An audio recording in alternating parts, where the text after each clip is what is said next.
पिछली किस्त में आपने देखा कि 17वीं सदी के बाद पहाड़ी तस्वीरी फन किस तरह से पनपा और जम्मू से लेकर टिहरी गढ़वाल और पठानकोट से लेकर कुल्लू और चंबा तक पहाड़ी तर्ज मुसव्विरी ने कैसे अपनी अलग पहचान कायम की।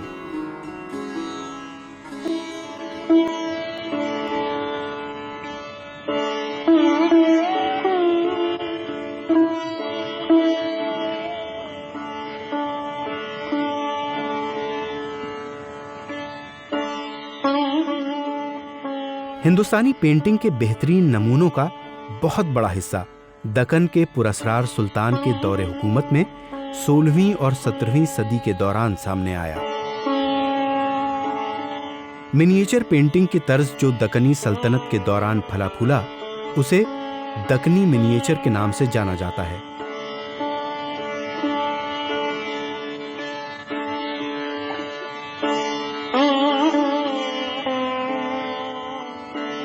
ये तर्ज मुसव्विरी बहुत ही हसास और मुल्की और गैर मुल्की तर्ज आमेजिश से वजूद में आया है।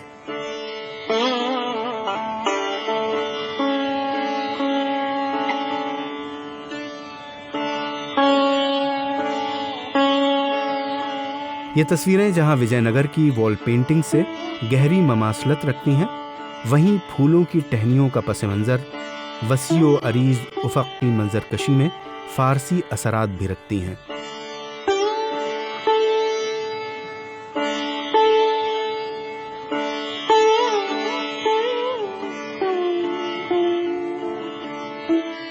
दक्कनी तस्वीरों में सफेद और सुनहरे रंगों का कसरत से इस्तेमाल हुआ है।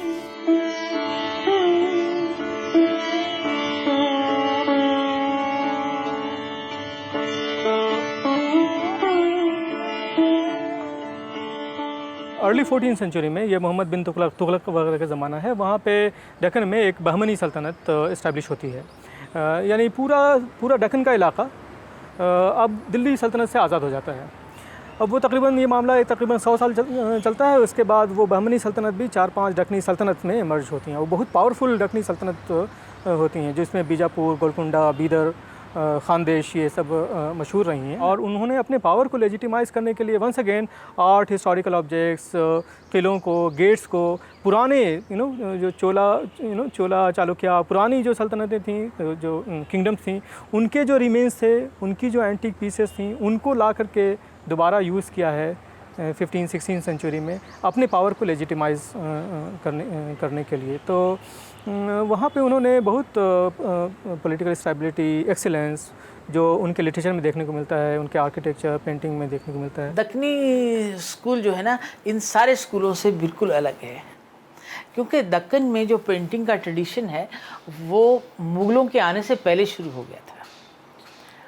और दक्कन के रिलेशन जो थे ना एबिसिनिया से और यूनान से और सीरिया से, इन सब से उनके पास पहले से थे। तो वहाँ से बहुत आर्टिस्ट पहले आ गए। तो शुरू का जितना दक्कन आर्ट है वो, उसमें पर्शियन आर्ट है, उसमें सीरियन आर्ट है, उसमें सेंट्रल एशिया का आर्ट का इफ़ेक्ट बहुत नज़र आता है। और आगे तक 18th सेंचुरी तक आते आते वो थोड़ा इंडियनाइज ज़रूर हुआ है, मगर मोस्टली सारा आर्ट जो है वो पर्शियन से ही डोमिनेटेड है। जो पावर है, जो शक्ति है उसकी दक्कनी आर्ट की, वो है उसकी बैकग्राउंड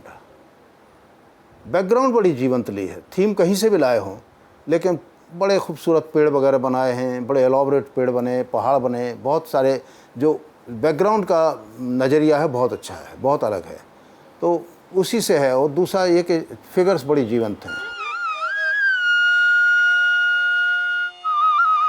17वीं सदी के बाद शुमाल के मुगल स्कूल और दक्कनी स्कूल ने जुज़वी तौर पर एक दूसरे से असर कबूल करना शुरू किया।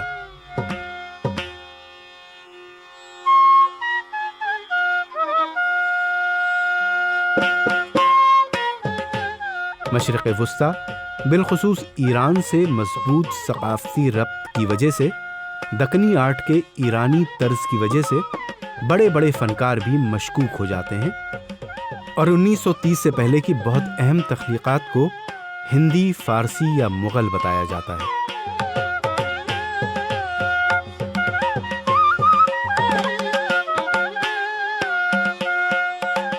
अहमदनगर, गोलकुंडा और 18वीं सदी के दौरान औरंगाबाद और हैदराबाद अहम मराकज़ थे।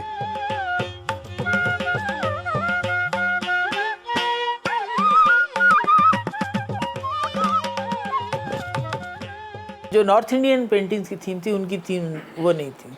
उनकी थीम ज़्यादातर पर्शियन मैन्युस्क्रिप्ट से बेस्ड थी, जिसमें लैला मजनू की थीम भी थी, अरेबियन नाइट्स वाली थीम्स भी थी, और तूतीनामा भी थी, और म्यूज़िक भी थी। क्योंकि इब्राहिम आदिल शाह जो था वो म्यूज़िक का बहुत था। उसने किताब नौरस लिखी थी। उस किताब नौरस में उसने पहली पेंटिंग गणेश की बनवाई थी। ऐसा नहीं कि क्योंकि गणेश म्यूज़िक तो सभी के लिए है, तो उनको कोई ये नहीं लगता था कि ये नहीं होना चाहिए। तो इस तरह, और देवी सरस्वती की भी है, क्योंकि गणेश और सरस्वती की पूजा करने के बाद ही और देवी सरस्वती भी म्यूज़िक से एसोसिएटेड है। इस तरह उसकी वो जो किताब नौरस है, उसकी पेंटिंग जो है वो सारी मिली जुली हैं। हाँ, मगर उसके एलिमेंट्स बेसिकली सारे पर्शियन हैं। यहाँ एक नई आर्ट का जन्म होता है, एक नई संस्कृति का जन्म हुआ है, कला संस्कृति का। वहाँ पर जो शाह थे, जो बाहर से आए थे, टर्किश और पर्शिया से, वो अपने साथ वहाँ की कला परंपराएं लाए थे।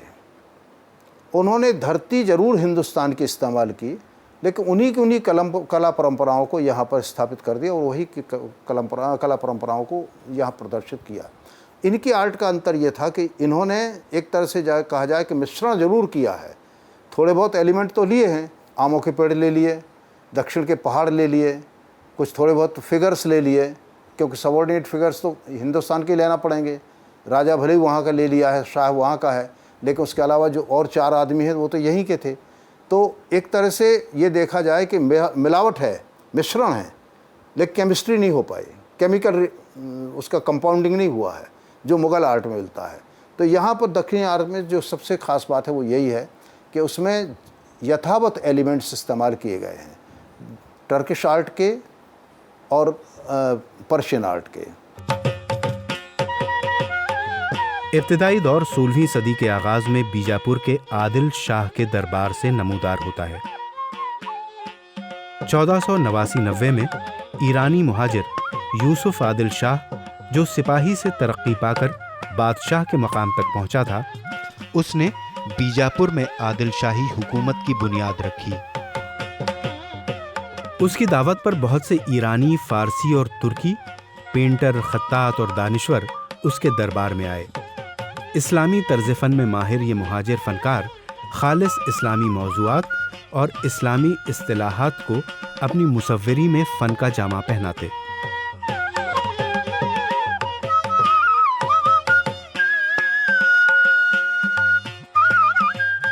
इन इस्लामी मुसव्विरों का फ़न सिर्फ मतनी नक्शो निगार तक महदूद था। नीले, लाल और गुलाबी दक्कन के मुंतखब रंग थे, जिन्हें काफ़ी सराहत के साथ इस्तेमाल किया गया था।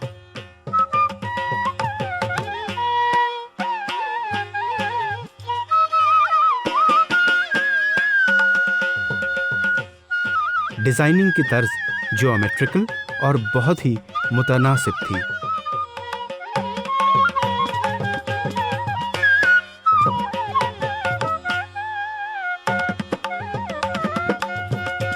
अपने स्टाइल और फ़नी खुसूसियात में ये तख्लीक़ात दक्कन के साबिक़ा दीवारी रिवायत से मुख्तलिफ थीं और मुग़लिया हिंदुस्तान के दूसरे इलाक़ों के मिनिएचर से बिल्कुल मुनफरिद और नुमायाँ शिनाख्त की हामिल थीं।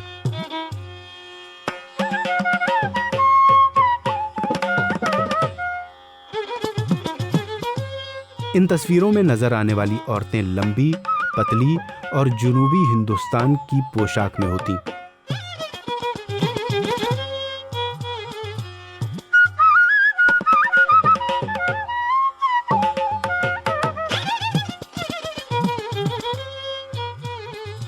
सुनहरे रंगों का इस्तेमाल, फूलों के पौधे और ताज की चोटी पर गुलकारियां फारसी रिवायत से अख्ज़ की गई थीं।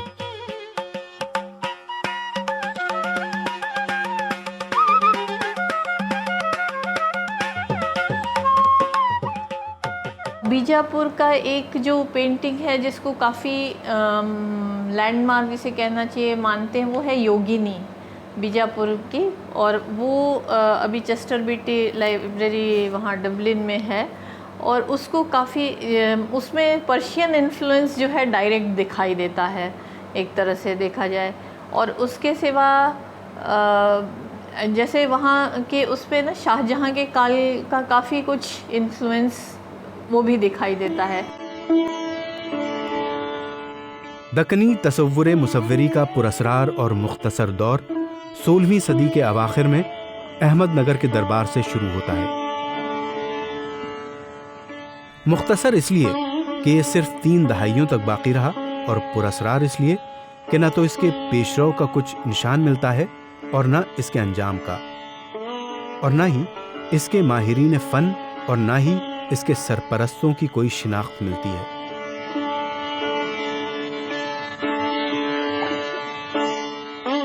कुछ तारीखी मखतूते हैं जो इसकी कुल कायनात हैं, और इसे क्लासिकी दौर से कब्ल का दबिस्तान कहा जा सकता है।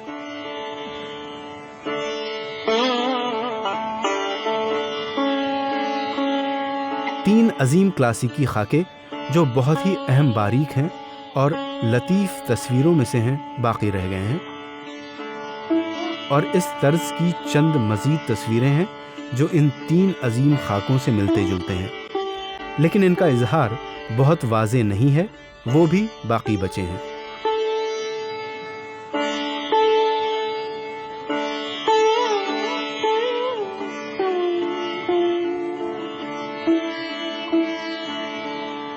ये फ़न्नी नमूने सिर्फ उस फ़न्नी बसीरत पर रोशनी डालते हैं जिसे 1600 में मुग़लों ने अपनी फतूहात में ख़त्म कर दिया था। ऐसा फ़र्ज़ किया जा सकता है कि अहमदनगर से असली मुसव्विरों की तख्लीक़ात इन बची हुई तख्लीक़ात से बहुत ज़्यादा थीं जो तारीख़ी तब्दीली की नज़र हो गई।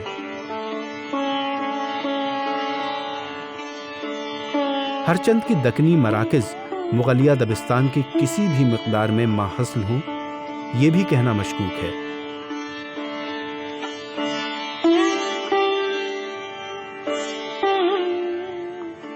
इस वक्त निज़ाम शाही ख़ानदान बरसर इक़्तिदार था, और 3 सुल्तान हुसैन और इसके बेटे मुर्तज़ा अव्वल और बुरहान दोयम बड़े ही फ़य्याज़ सरपरस्त थे।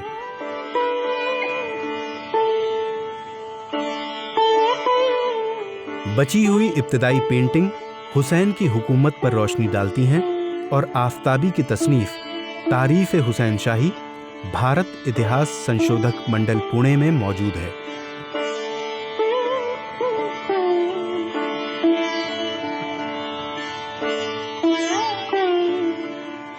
अहमदनगर एक ऐसी डायनेस्टी थी जो 3 डायनेस्टीज थी दक्षिण की, जहाँ पर आर्ट बनी है।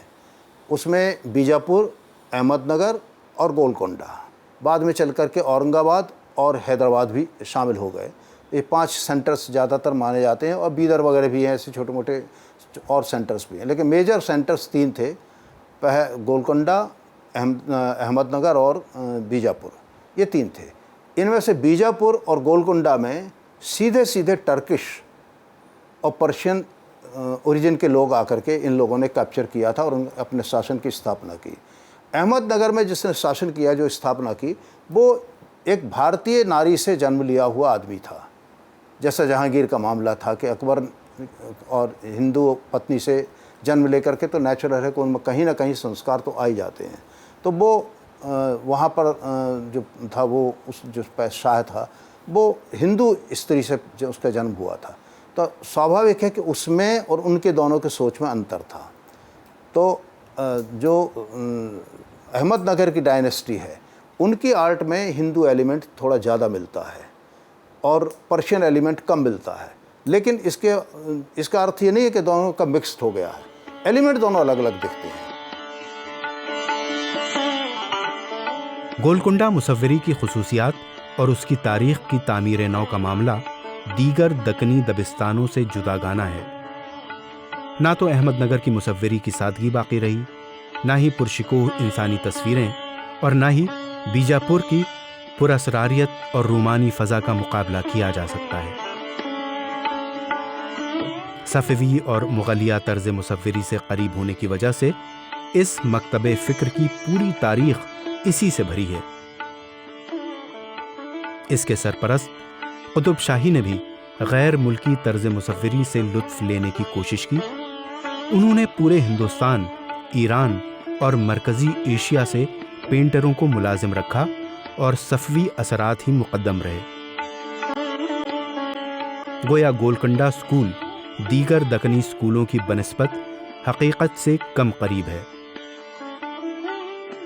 तस्वीरें सफ़वी तर्ज़ मुसव्विरी से ज़्यादा करीब हैं और हिंदुस्तानी फ़नून की तरह अवाम और फितरत की मंजरकशी को भी बहुत कम समोते हैं। गोलकुंडा की तस्वीरों में मशरिक़ वुस्ता की नुमाइश भी जुज़वी तौर पर नज़र आती है, जो मग़रिबी ईरान और अंटोनिया और तुर्कमानी सुल्तानों की हुकूमत की विरासत की तरफ वापस लाती है। 15वीं सदी में उन्हें हिंदुस्तान हिजरत करने के लिए मजबूर किया गया और बर्रे सग़ीर में इस तरह की सरपरस्ती का सिलसिला जारी रहा, जिससे तमाम फ़ारसी फ़नकार और मुसन्निफ़ीन दरबार की जानिब राग़िब होते रहे। इस मुख्तलिफ़ फ़न्नू व फ़ितरत वाले दबिस्तान में हकीकत निगारी मुश्किल थी, इसीलिए असल फ़न के सिर्फ अज्जा ही बाकी रह गए और गोलकुंडा की तस्वीरें अपनी तमाम तर तवानाइयों के बावजूद अलग थलग रह गईं और एक दूसरे से इनका ताल्लुक़ बहुत ही मुख्तसर रहा। 1886-87 में औरंगज़ेब की सल्तनत के फ़ौजियों के ज़वाल के बाद गोलकुंडा, अहमदनगर और बीजापुर के फ़नकारों के राजस्थान और पंजाब की पहाड़ियों की तरफ कूच कर जाने के भरपूर सबूत मिलते हैं। वहाँ पर सीधा इन्फ्लुएंस एक तो पर्शियन स्टाइल का मिलता है, वहाँ इंडियन भी जो लोकल रही वो भी है, मुग़ल शैली का भी थोड़ा प्रभाव। और एक चीज़ हमने पहले भी देखा है कि जहांगीर पीरियड में ही ब्रिटिश जो थे पहली बार उनके दरबार में आए और उनके साथ व्यापार का जो इंटरेस्ट था शो किया। तो ब्रिटिशर्स के आने के साथ साथ बहुत से कुछ एलिमेंट्स, और हम देखेंगे कि ये समय था जब यूरोपियन रेनेसांस भी काफ़ी एक्टिवली यूरोप के देशों में एक्टिव था और वहाँ काफ़ी कुछ चीज़ें हो रही थी। It was a happening kind of a place, specially जो इटली के 2-3 सेंटर्स थे। तो वो चीज़ें जो हैं वो भी स्पेशली आर्किटेक्चरल उसमें, और एक जो जिसको कहना चाहिए कैरोस्क्यूरो और स्फुमाटो की जो टेक्निक्स थी कलर को के ट्रीटमेंट की, तो कुछ वो भी एलिमेंट्स दिखाई देते हैं इसमें कि बहुत दूर के जो चीज़ें दिखाई हैं तो उनका ट्रीटमेंट एक अलग तरह का डेक्कनी पेंटिंग्स में दिखता है। तो एक तरह से देखा जाए तो ये यूरोपियन, मुग़ल, दैट पर्शियन, ये सब का एक मिला जुला सा प्रोविंशियल स्टाइल वहाँ पर जो थी वो डेवलप हुई डेक्कन स्कूल में। आने वाली दहाइयों में मादूम होती हुई दक्कनी सल्तनत और मुग़लिया सल्तनत के ज़वाल से इन फ़नून के सरपरस्तों में तब्दीली आई और ये बड़े बड़े शहज़ादों के बजाय कम मारूफ लोगों में आ गई, जो अब अपनी जागीरों में दौलत और ताकत इकट्ठा करने के लिए आज़ाद थे। गोलकुंडा के ज़वाल और हैदराबाद के उभरने से इन पेंटिंग में एक नया मोड़ आया, एक नया तर्ज वजूद में आया, जिसने डूबती हुई मुग़लिया तर्ज मुसव्विरी और दक्कनी नामाकूलियत के दरमियान रब्त पैदा किया।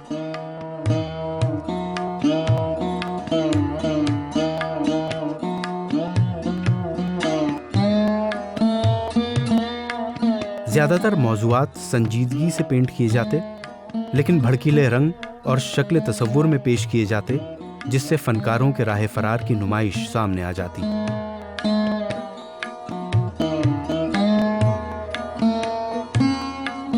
1724 में हैदराबाद के आज़ादाना रियासत की शक्ल में वजूद में आने के बावजूद पूरी 18वीं सदी और 1800 में अंग्रेज़ों के ज़ेर नगी आने तक सियासी और माशी अदम इस्तेहकाम बना रहा।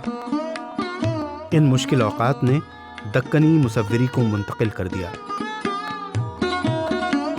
18वीं सदी में इस्लामी हुक्मरानों के ज़वाल से दक्कनी फ़नकारों ने मुसव्विरी को औरतों के जिस्म के ख़त-ओ-ख़ाल और शहज़ादियों और तवाइफों के मनाजिर से आशना कर दिया।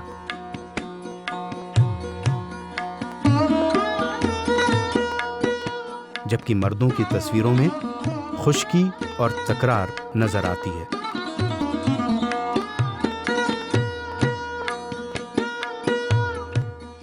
कुछ जो है वो पेंटिंग्स जो हैं वो काफ़ी जानी मानी हैं, और स्पेशली वो एक चांद बीबी पोलो खेलते हुए है, या फिर इस तरह के सीन्स उन्होंने डेली लाइफ के ही जो है दिखाए हैं उसमें भी। और इवन जैसे गोलकोंडा फोर्ट का भी वो है, क्योंकि वहाँ तो वहाँ से ही वहाँ के ही कोर्ट से रिलेटेड जो एक्टिविटीज़ थी basically they have followed the same. जैसे आपने देखा होगा कि जब हम हिल्स की बात करते हैं या राजस्थान की बात करते हैं तो मैन्युस्क्रिप्ट मिनिएचर पेंटिंग या कोई सीरीज़ पे बहुत प्रभाव था। रागमाला सीरीज़ होगी या किसी टेक्स्ट को लेके गीत गोविंद को या इस तरह को, वहाँ पर इंडिविजुअल पेंटिंग्स काफ़ी बने और पोर्ट्रेचर्स जो थे उनके ऊपर ज़्यादा एम्फेसिस थी तो डेक्कनी स्कूल में।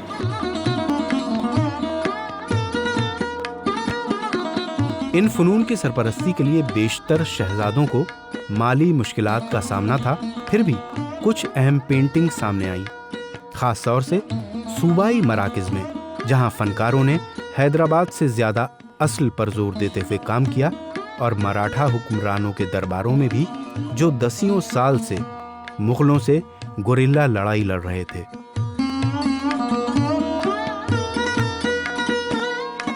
अब वो मगरिबी दक्कन के शहरों में आबाद हो गए थे।